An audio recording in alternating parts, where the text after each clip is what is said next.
Bismillahirrahmanirrahim.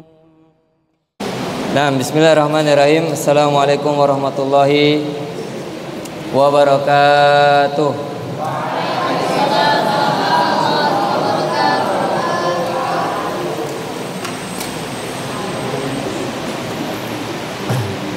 Alhamdulillahi hamdan katsiran thayyiban mubarakan fi kama yuhibbu rabbuna wa yardha. Asyhadu an la ilaha illallah wahdahu la syarikalah wa asyhadu anna Muhammadan abduhu wa rasuluhu.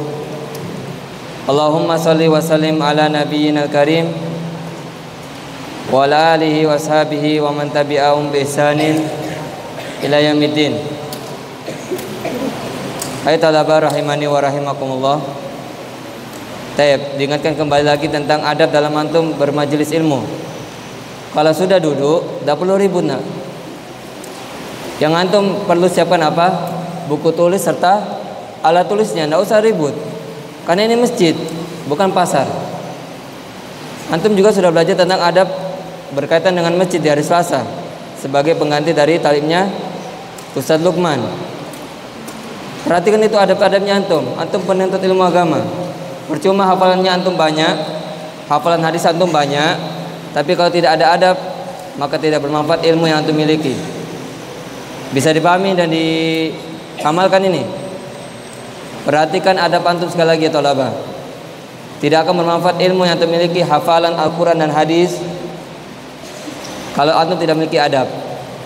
Perhatikan adabnya antum. Saling mengingatkan satu yang lainnya. Jangan dibiarkan apa namanya ribut. Ustaz berharap setiap kajian atau pembelajaran dari ustaz-ustaz yang menyampaikan di depannya antum perlu apa? Perhatikan adab itu. Ayat talaba rahimani wa rahimakumullah. Pada pekan lalu, pertemuan yang keberapa? Kedua ya. Itu sampai kita pada perkara yang dimakruhkan ketika akan masuk ke mana? Ke kamar mandi, atau ketika di ruang terbuka seperti hutan ya, atau sungai dan yang lainnya. Dan kita berakhir pada larangan apa? Atau hal yang dimakruhkan apa? Menghadap kiblat dan membelakangi kiblat di luar atau di tempat terbuka. Itu yang terakhir ya. 6. Sekarang kita lanjutkan hal-hal yang dimakruhkan dalam ketika masuk kamar mandi atau berada di area luar ketika kamu menghajat, yaitu walubsun fauqal haja. Ini yang berkaitan dalam bangunan, berlama-lama di dalam kamar mandi tanpa ada kebutuhan. Yang berikutnya apa? Berlama-lama dalam kamar mandi tanpa ada kebutuhan. Ini kalau dalam bangunan atau dalam kamar mandi. Selain apa? Orang yang akan masuk ke dalam kamar mandi, maka ini perlu diperhatikan orang yang di dalam kamar mandi, apa kebutuhannya. Kalau dia sudah selesai kebutuhannya, maka jangan lagi apa? Melakukan hal yang di luar dari kebutuhannya. Intinya berlama-lama itu dimakruhkan. Kemudian ini yang paling penting ketika berada di luar atau di tempat terbuka, yaitu wa baulun fi tariqin maslukin wa nahwi, yaitu buang air kecil di jalan yang dilalui orang-orang atau hewan-hewan. Iya. Yaitu apa? Buang air kecil di jalan yang dilalui apa? Orang-orang atau hewan. Itu tidak diperbolehkan. Antum pernah lihat orang yang buang air kecil di pinggir jalan? Nah, itu seperti kayak kita tahu kayak sopir truk. Mungkin bahkan di antara antum juga ada. Karena sudah apa namanya? Sudah tidak tahan. Tidak ada situ pom bensin atau masjid. Nah, bersegera apa? Menepi di pinggir jalan langsung buang air kecil. Makanya diperhatikan. Makanya siapkan apa? Air minum untuk apa? Menghilangkan itu sisa dari apa, buang air kecilnya antum. Terlebih lagi kalau apa namanya, kena baju atau kena kaki. Bisa dipahami nih? Atau juga yang dimakruhkan apa? Tidak boleh membuang air kecil di bawah pohon yang berbuah. Tidak boleh sama sekali. Antum tulis hal yang dimakruhkan apa? Dilarang dilarang buang air kecil di bawah pohon yang berbuah. Jadi ada pohon orang atau antum ke kebunnya orang, di situ lagi mau panen ini apa namanya, petaninya. Antum buang air kecil di situ. Sudah zalim ya, dan membuat apa? Menjadi najis.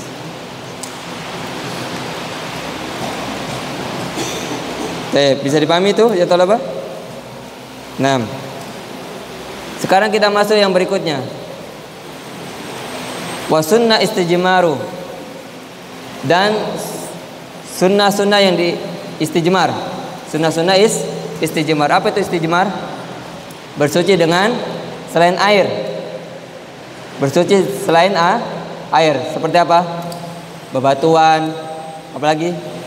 Daun, kertas, tisu, ya, selainnya. Summa istinjaun bima'in.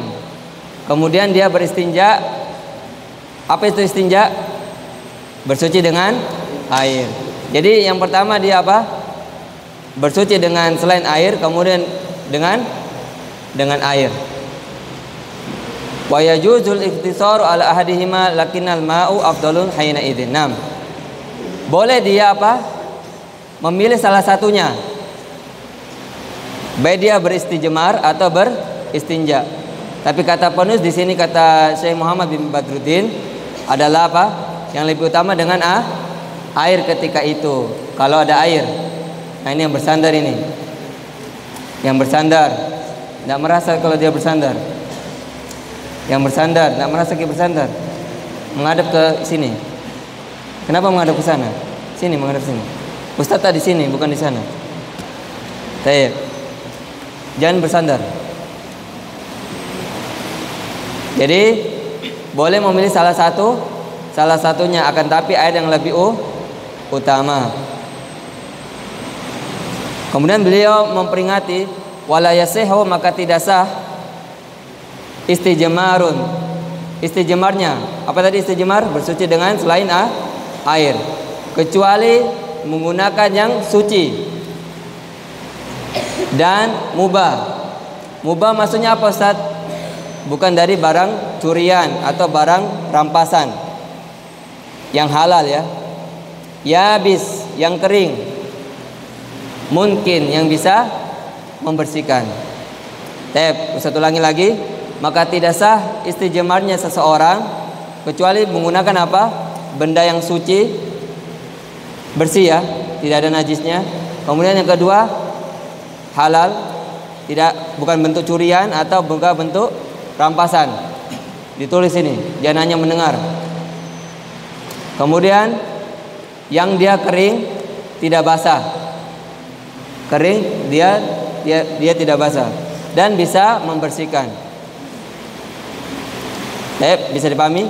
Tidak sah istijmar kita ketika kita di hutan atau ketika kita di tempat terbuka, kita ambil misalnya batu atau daun dan apa namanya tidak memenuhi tadi yang disebutkan, maka tidak sah istijmar kita. Kalau tidak memenuhi yang tadi apa? Harus suci, bukan barang curian atau barang rampasan, kering dan bisa membersihkan, menghilangkan najisnya maksudnya. Kemudian beliau mengatakan yang diharamkan dari istijmar bersuci selain air yaitu dengan raus. Apa itu raus? Kotoran hewan. Jadi misalnya kalau antum ke tempat terbuka, antum lagi camping, lagi piknik sama keluarga atau temannya antum, karena antum sudah tidak tahan, antum menepi di sebuah pohon, ya, di ruang terbuka ini ya, bukan di bangunan, ruang terbuka dan orang tidak melihatnya. Kemudian antum melihat seperti batu, padahal bukan batu itu, kotoran hewan yang sudah mengeras, misalnya kotoran sapi atau kotoran Apa yang biasanya kalau besar itu? Kuda ya. Nah, kalau itu sudah mengering, antum pakai maka tidak diperbolehkan. Kalau antum tahu itu bahwasanya itu kotoran hewan. Iya, dia mengeras seperti batu, maka itu tidak diperbolehkan. Atau juga wa azmin, yaitu tulang. Kenapa ini tulang dilarang untuk dipakai media untuk membersihkan? Ta'amun ikhwanikum, makanannya saudaranya antum. Siapa dia? Al-jannu, yaitu para jin. Nah, sebagaimana dalam hadis Rasulullah SAW, bahwasanya makanannya jin apa? Izam atau azm, yaitu tulang. Jadi kalau antum misalnya makan daging ayam, tulangnya jangan dihabiskan semua, kasih saudaranya kalian.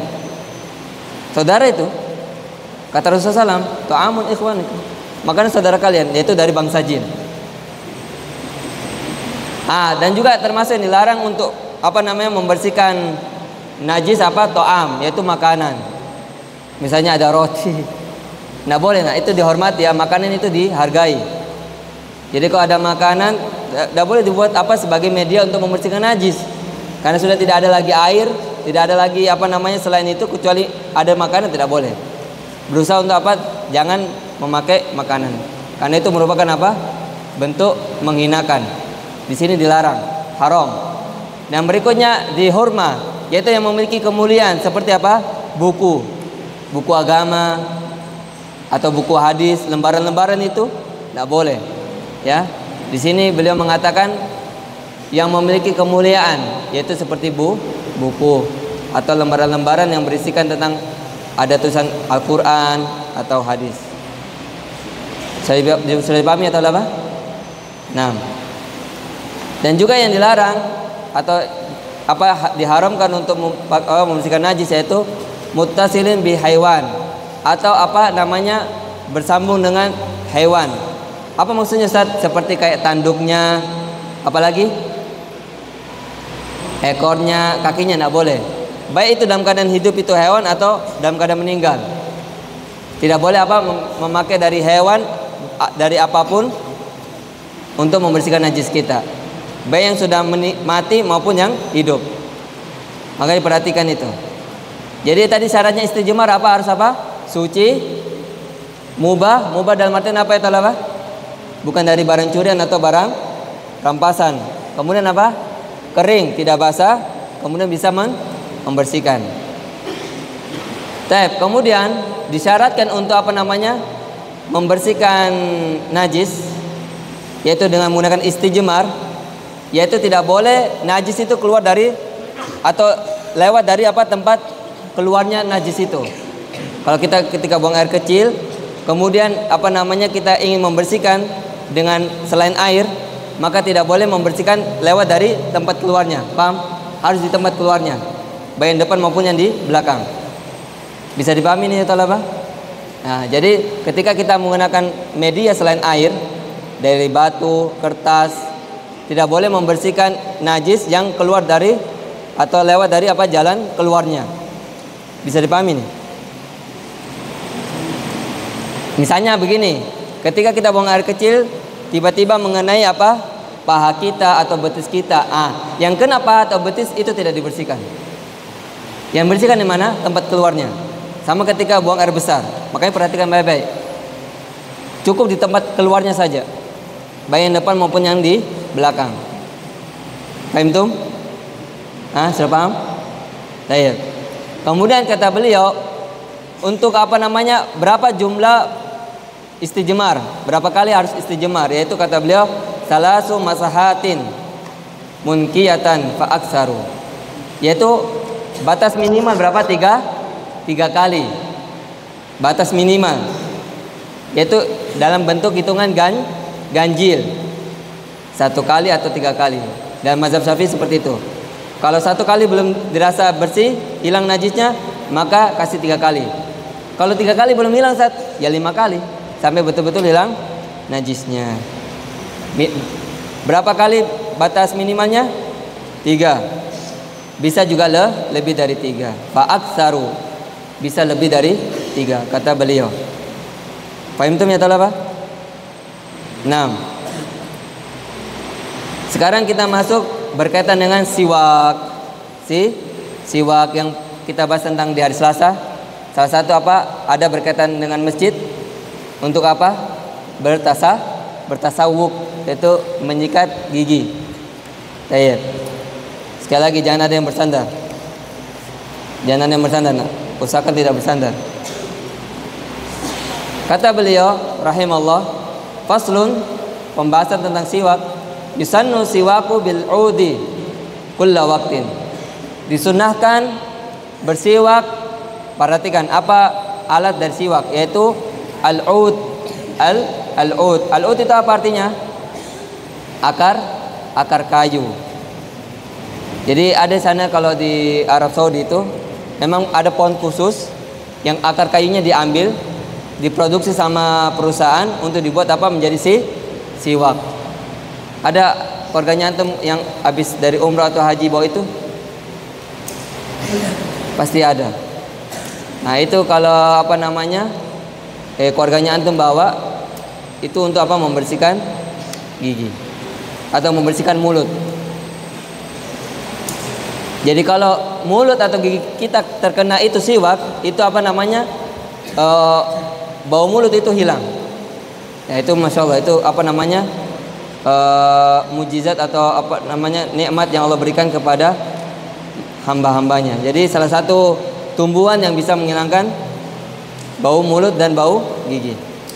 Kemudian kata beliau, pengecualian, yaitu lisaim, bagi orang berpuasa seperti antum biasanya kayak puasa sunnah Senin dan Kamis, atau ada puasa sunnah yang lain seperti apa 9 Muharram dan 10 Muharram. Ada lagi puasa 3 hari dalam sebulan, apa itu?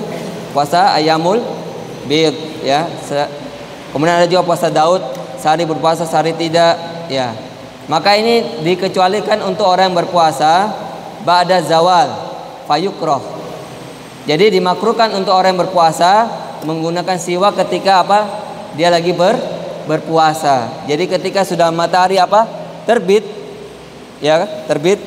Dan ketika akan masuk waktu sholat, maka tidak boleh dia pakai siwak karena ini dimakruhkan. Dimakruhkan. Bisa dipahami? Karena di sana ada hadis Rasulullah SAW yang lain bahwasanya bau mulut orang berpuasa apa? Lebih wangi daripada minyak kasturi. Ini kata Nabi, bukan kata Ustaz. Kata Nabi Muhammad SAW bahwasanya luar biasa ya keutamaan orang yang berpuasa. Yang itu antum tahu bau mulutnya orang yang berpuasa itu dari mana? Dari gigi atau mulut atau dari lambung? Dari lambung. Karena lambung ketika itu saat itu tidak apa? Memproses makanan, sehingga apa namanya? Mengeluarkan bau yang tidak sedap dari bau mulut dan gigi kita. Maka kata Rasulullah SAW keutamanya adalah bahwasanya bau mulut orang yang berpuasa adalah lebih harum dari minyak kasturi, yaitu mix ya, miskun. Kemudian kata beliau wa yata'akkadu inda salatin, dan lebih ditekankan siwak itu digunakan ketika setiap kali sholat. Sebagaimana yang kita belajar tentang adab berkaitan dengan masjid, apa kata Nabi SAW? Laula an asyqa ala ummati la amartum bisiwaki inda kulli shalah. Kalau seandainya tidak memberatkan umatku, maka saya akan perintahkan untuk umatku apa? Bersiwak setiap kali sholat. Ustaz, siwak itu haruskah dengan akar kayu yang kita tahu? Tidak. Bisa dengan apa? Sikat gigi. Itu sudah dikatakan siwak. Artinya membersihkan gigi. Cuma beda utamanya. Kalau orang yang bersiwak dengan akar kayu yang kita tahu itu dua. Apa? Yang pertama mendapatkan keridhaan Allah Subhanahu wa taala, yang kedua membersihkan mulut dan gigi. Adapun yang dengan sikat gigi yang kita biasa pakai dengan pasta gigi itu hanya membersihkan giginya saja. Sudah dipahami atau apa? Atau juga ditekankan ketika berubah bau mulut. Jadi ketika antum apa namanya? Ini bukan puasa ya, bukan puasa. Ketika seperti ini, antum lagi majelis ini, lagi duduk sama temannya antum. Terus temannya antum, baunya mulutnya antum ini. Bersiwak nih. Antum pas bau siwak nih. Maka ini lebih ditekankan. Enggak juga antum ambil apa namanya sikat gigi di situ, antum sikat gigi di majelisnya antum. Tidak. Seperti itu. Atau selainnya. Nah, ini yang lebih ditekankan. Sekarang sunnah-sunnah apa namanya? Yang dia menggunakan yang kanan dulu. Jadi hal-hal yang disunahkan dengan kanan. Satu lagi, antum tulis ini baik-baik dan antum amalkan sebentar ini. Mulai setelah majelis taklim, antum amalkan setiap aktivitas atau kegiatan antum selama antum di pondok dan di luar pondok, ya, di luar pondok juga. Yaitu sunnah-sunnah yang dimulai dengan kanan. Kata beliau, yaitu yang pertama apa? Ketika tuhrin, yaitu membersihkan. Ketika apa? Membersihkan. Yang kedua, ketika memakai minyak rambut. Ada di sini yang pakai minyak rambut? Ada yang punya minyak rambut? Nah, jadi kalau antum pakai minyak rambut, mana yang antum harus dahulukan? Itu yang kanan. Karena itu sunnah. Kalau antum amalkan sunnah, pasti otomatis antum mendapatkan pahala. Ustaz, kalau saya tinggalkan ya tidak ada masalah, tidak berdosa, tapi antum rugi kalau tidak amalkan amalkan yang sunnah, karena itu merupakan pahala. Ya, itu merupakan pahala. Jadi dalam bersuci. Yang kedua apa? Memakai minyak rambut. Yang ketiga, ada di sini suka pakai celak. Celak bukan perempuan saja yang pakai, tapi bisa juga laki-laki. Ada yang biasa pakai celak, tahu celak? Yang dibawain apa namanya? Pelipis ini. Ini. Ah, itu yang warna hitam. Ada di sini yang biasa pakai celak. Hah? Ya, jadi kalau antum punya celak, maka yang didahulukan yang mana? Mata yang mana? Kanan, baru mata yang kiri. Sebanyak 3 kali. Kata Nabi SAW bahwasanya memakai celak itu merupakan obat mata. Termasuk untuk kesehatan mata antum menggunakan celak. Ustaz dulu pas ketika mondok di Enrekang, Ustaz pernah beli celak, Ustaz pakai. Sama juga itu, lalu juga Ustaz Yusuf pakai itu. Pakai celak. Merupakan kesehatan untuk mata. Yang kemudian yang keberapa itu? Ketiga ya sekarang, atau keempat? Keempat. Tadi yang pertama dalam membersihkan atau bersuci. Yang kedua, pakai minyak rambut. Yang ketiga apa? Memakai celak. Yang keempat, ketika bercermin. Bagaimana modelnya Ustaz bercermin itu? Dahulukan yang kanan. Sisi kanan dulu didahulukan. Kan nggak mungkin Ustaz. Bagaimana caranya? Karena kalau kita menghadap ke cermin langsung kena semua.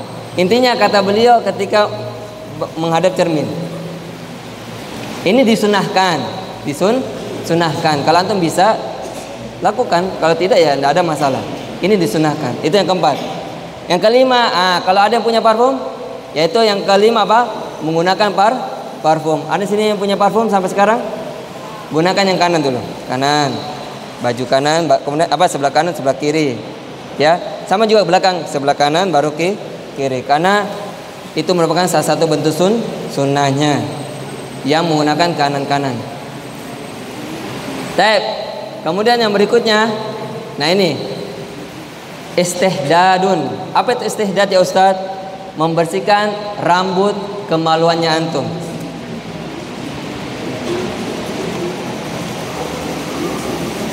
Dan rambut sekitar area belakang. Tahu maksudnya belakang maksudnya Ustaz? Tempat dubur lah. Antum ada rambut-rambut yang di duburnya antum? Ada, itu dibersihkan. Sebelah kanan dulu. Mungkin kalau yang di atas kemaluan bisa, tapi kalau yang di dubur Ustaz bagaimana? Susah.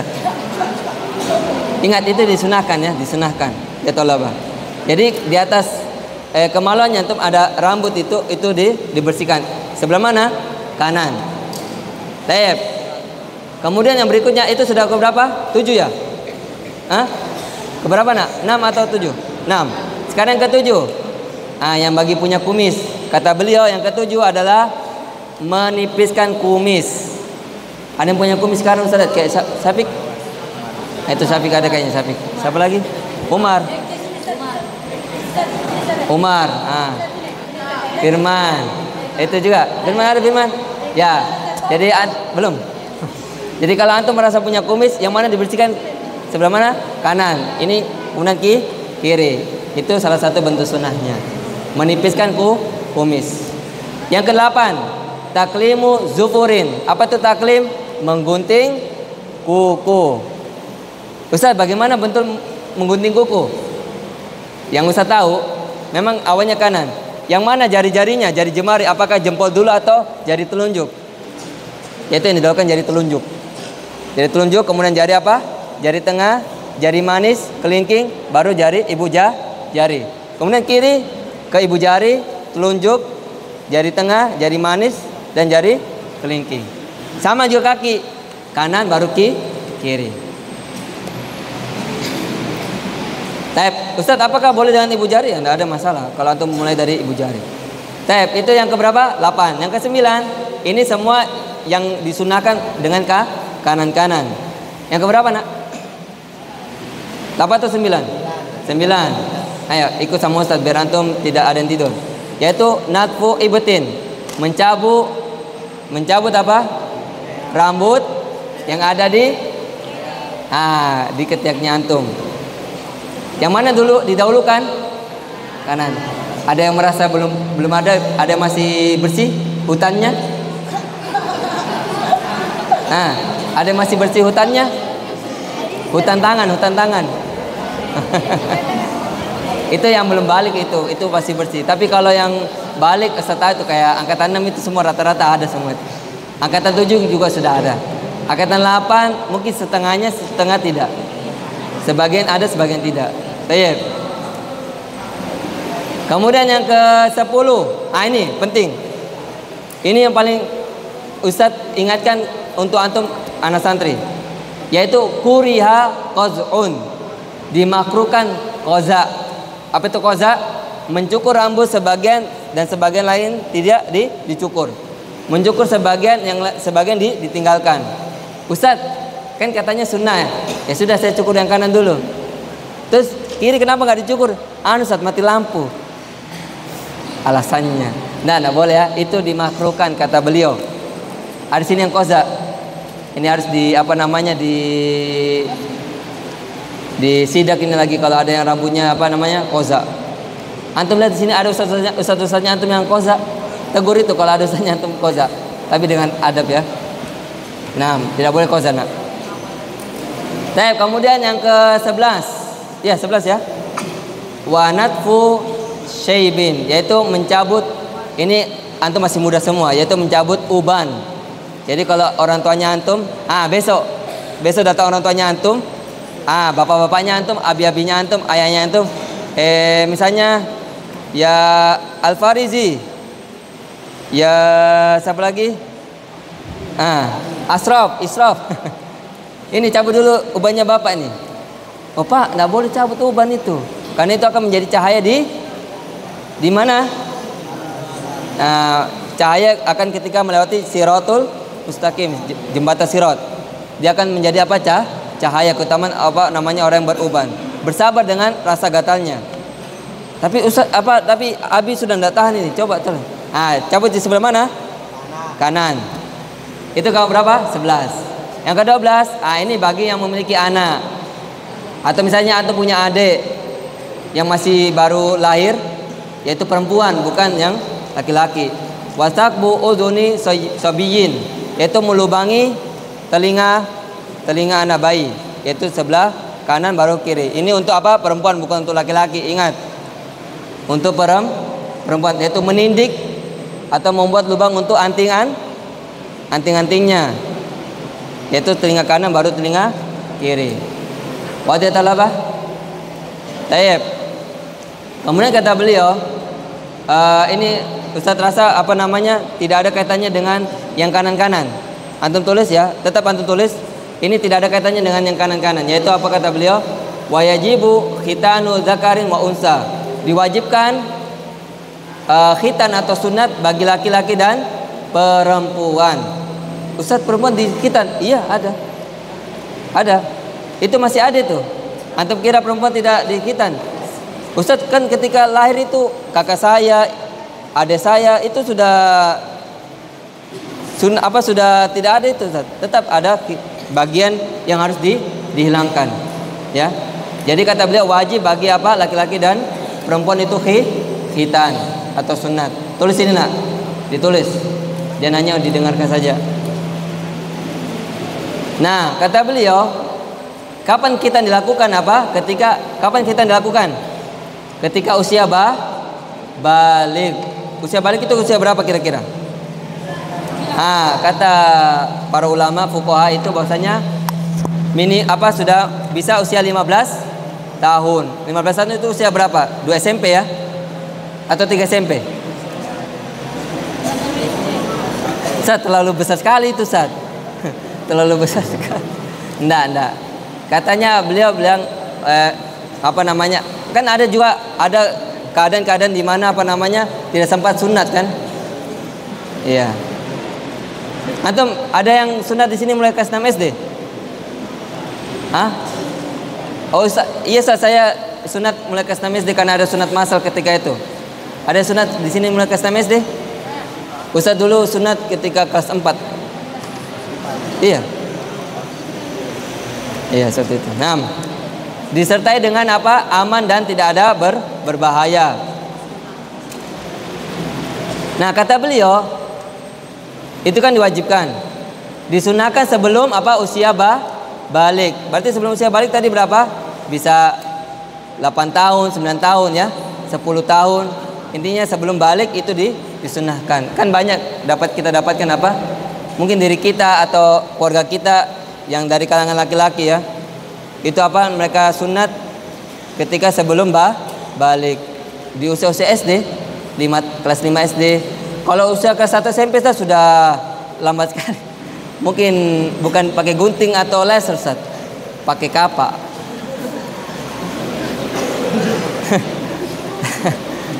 Kata beliau, ini yang dimakruhkan. Yang dimakruhkan dalam perkara khitan atau sunat ketika di usia hari lahir dari 7 hari dari kelahiran. Jadi ketika antum punya adik, ketika usia ketika ada akikah kan, itu dimakruhkan. Jadi setelah 7 hari lahirnya adiknya antum, tidak boleh di khitan atau disunatkan, itu dimakruhkan. Paham antum ya talaba, paham antum perkara ini? Nah, kenapa Ustaz Mas dengar ribut ini? Ayo kembali lagi ke pelajaran. Mau habiskan waktu? Belum bunyi? Harus sampai bunyi dulu. Terakhir ini baru kita cukupkan. Sekarang kita masuk tentang pembahasan wudu. Antum tulis, ini terakhir insyaallah. Furudul wudu sittah. Fardu wudu ada 6. Antum tulis, ini penting. Tulis ini. Antum tahu fardu nak? Kalau fardu, baik antum sengaja tinggalkan atau antum lupa, batal wudunya antum. Batal, tidak apa, biar bunyi tidak apa. Karena ini sebenarnya materi terakhir. Antum tulis yang pertama, mencuci wajah disertai berkumur-kumur dan tulis ini, mencuci wajah disertai berkumur-kumur dan memasukkan air ke dalam hidung. Tulis itu. Jadi kalau fardu antum sengaja tinggalkan atau antum lupa, maka tidak sah wudunya antum. Yang pertama mencuci wajah disertai berkumur-kumur dan memasukkan air ke dalam hidung. Yang kedua, mencuci tangan atau membasuh ya. Membasuh kedua tangan. Kedua tangan itu dibasuh atau dicuci dari mana? Ujung jari sampai siku, bukan setengahnya. Perhatikan itu. Nah, saya itu wudunya antum. Yang ketiga, kedua kaki, mencuci atau membasuh kedua kaki. Perhatikan tumit-tumitnya antum. Wailun lil aqabi minan nar. Celakalah kedua tumit yang tidak basah karena air wudu, kata Nabi SAW. Yang keempat, yaitu membasuh sebagian kepala. Perhatikan ini. Membasuh semua ya, maaf. Membasuh seluruh kepala dan kedua telinga secara bersamaan. Ini dalam mazhab Al-Imam Ahmad bin Hambal. Kalau dalam mazhab Syafi'i, Ustaz kasih tahu saja biar antum tahu ilmunya. Yaitu membasuh sebagian rambut atau kepala. Jadi kalau ada saudara kita membasuh sebagian kepala, antum jangan salahkan, nggak boleh. Itu diperhatikan. Ini ilmu fikih. Fikih itu luas, beda dengan akidah. Kalau fikih itu luas. Jadi kalau ada saudara-saudara kita yang masih mengamalkan itu, maka tidak ada masalah. Jadi kalau intinya siapa yang mengamalkan ini, mengamalkan itu apa? Dari diri kita. Apa tadi yang kelima? Keempat, membasuh kepala secara seluruh bersama kedua telinga. Yang kelima, berurutan. Tidak boleh antum dahulukan tangan baru dahulukan tangan baru wajah. Ya. Jadi harus berurutan. Berurutan. Dan yang terakhir baru kita tutup, yaitu berkesinambungan. Berkesinambungan. Maksudnya apa? Tidak boleh lama waktunya. Misalnya antum lagi mencuci kedua tangan antum, tiba-tiba antum dipanggil sama temannya antum, rumahnya antum terbakar. Antum tinggalkan wudu. Antum masih berwudu nih. Kemudian setelah rumahnya antum, Ustaz nggak doakan ya, Ustaz nggak doakan. Ustaz nggak bilang rumahnya fulan tidak. Misalnya ada seperti itu kejadian atau yang lain. Maka Ustaz kalau sudah kering anggota wudu kita, maka harus wudu ulang. Jadi yang keenam apa? Harus berkesinambungan, tidak boleh terpisah. Sudah dipahami atau apa? Berkaitan dengan apa? Fardu wudu. Tidak bisa antum tinggalkan secara sengaja atau lupa. Kapan seperti itu maka wudunya antum tidak sah. Naam ya talaba barakallahu fikum. Insyaallah pertemuan berikutnya, pertemuan yang keempat di bulan depan kita akan lanjutkan pembahasan ini. Kalau masih misalnya Ustaz Budi berhalangan. Barakallahu fikum. Astaghfirukum minal akhta wal ghalatat. Nakhtatim bidu'a kafaratul majlis. Subhanakallahumma wa bihamdik asyhadu an la ilaha illa anta astaghfiruka wa atubu ilaik. Assalamualaikum warahmatullahi wabarakatuh.